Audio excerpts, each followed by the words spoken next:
ပုံတွေရဲ့ image မှာနောက်ခံ background တွေပါနေလို့စိတ်ညစ်နေပါသလားဒါဆိုရင် background တွေကိုအလွယ်တကူဖြောက်လို့ရတဲ့ website တစ်ခုကိုပြောပြပေးပါမယ်ဒါဆိုရင်အမနဲ့တူတူတစ်ချက်ကြည့်လိုက်ကြရအောင်ပထမဆုံး Google ကိုသွားပြီးတော့ remove background လို့ရိုက်ရှာလိုက်ပါမယ်ဒီမှာဆိုရင်အမ remove background ဆိုပြီးရိုက်ရှာနေပါတယ်ပထမဆုံးတွေ့တဲ့ဒီ remove.bg ဆိုတဲ့ website လေးတွေကိုဝင်ပါမယ်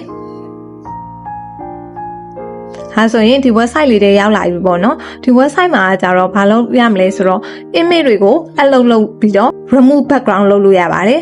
ဒီမှာဆိုရင်သူ website မှာပေါ့နော်သူရှင်းပြထားတယ်ပေါ့နော်စာလေးတွေနဲ့ရှင်းပြထားတယ်ကိုကစိတ်ဝင်စားတာဖြစ်ဖြစ် live ဖတ်ကြည့်လို့ရတယ်ပေါ့နော်အဲ့ဆိုရင်ပထမဆုံးအမားတို့ကပုံတစ်ပုံကို upload တင်ပါမယ်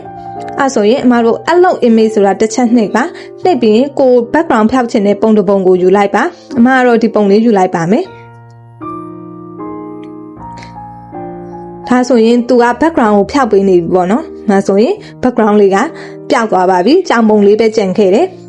အဲ့ဆိုရင်သူ့မှာပါတဲ့တူးလေးတွေကိုအမားတို့တစ်ချက်ပြောပြပါမယ်ပထမဆုံးကတ်အော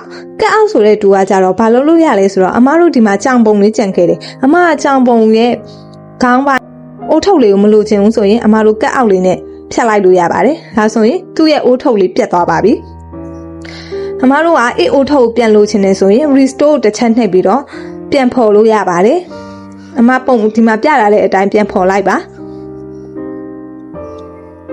ဒါဆိုရင်အိုးထုတ်လေးကပြန်ပေါ်လာပါပြီဒါဆိုရင်ရပြီပေါ့နော်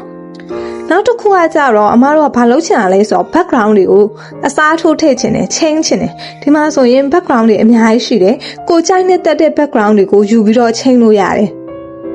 မှာပေါ့နော်အမတပုံရှင်းလိုက်ချိန်ပြတာတယ်ကိုတိုင်းလဲစမ်းပြီးတော့လှုပ်ကြည့်ကြည့်ပေါ့နော်အဲ့လို background လေးတွေ change လို့ရပါတယ်ဒီ website ကတော်တော်မိုက်တယ်ပေါ့နော် edit လည်းလုပ်လို့ရတယ် background တွေကိုလည်းအစားထိုးလို့ရပါတယ်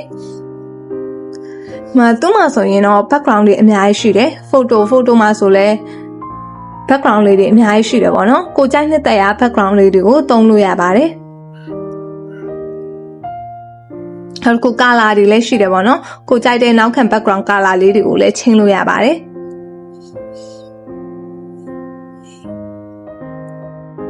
အမကတော့ဒီပုံလေးပဲယူလိုက်ပါမယ်နောက်တစ်ခုကကြတော့ effect ပါ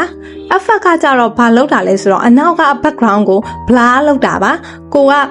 blur ချင်တဲ့အနေထားလေးတွေကိုအတိုး short လုပ်ပေးလို့ရပါတယ် blur အမောက်မှာကိုထားချင်တဲ့ blur လေးတွေကိုထားလို့ရပါတယ်နောက်တစ်ခုကကြတော့ add shadow ပေါ့နော်ဒါကကြတော့ကြောင်ပေါ်မှာ shadow လေးတင်လိုက်တာကြောင်လေးကိုအနောက်မှာ shadow လေးထည့်လိုက်တာပါဒီမှာဆိုရင်အမအဆုံးထိတင်လိုက်တဲ့အခါပိုတိလာတာပေါ့နော် shadow လေးကဒါဆိုရင်ပုံတွေကိုလည်းသူက edit လို့ရတယ်နောက်ခံ background ကိုလည်းဖြောက်ပေးလို့ရတယ်အရင်မိုက်ပါတယ်နောက်ဒီ adjust ကကြတော့လေ color လေးဘာတွေ adjust လုပ်လို့ရတာနောက်တစ်ခုက design ကဆိုလဲအဲ့လိုပဲစာတွေပဲထပ်ထည့်မလား element တွေပဲထပ်ထည့်မလားအဲ့ဒါကြတော့သူ Canva ကိုသုံးပြီးတော့ထပ်ထည့်ရမှာပေါ့နော်နောက်ဆုံးမှာဘာလုပ်လို့ရပြီလဲဆိုတော့ download ဆွဲလို့ရပါပြီဒီမှာ download ပြလာတယ်ပေါ့နော်အဲ့လေးကိုတစ်ချက်နှိပ်ပေးပါအဲ့ဒါဆိုရင်တော့ download ဆွဲသွားပါပြီ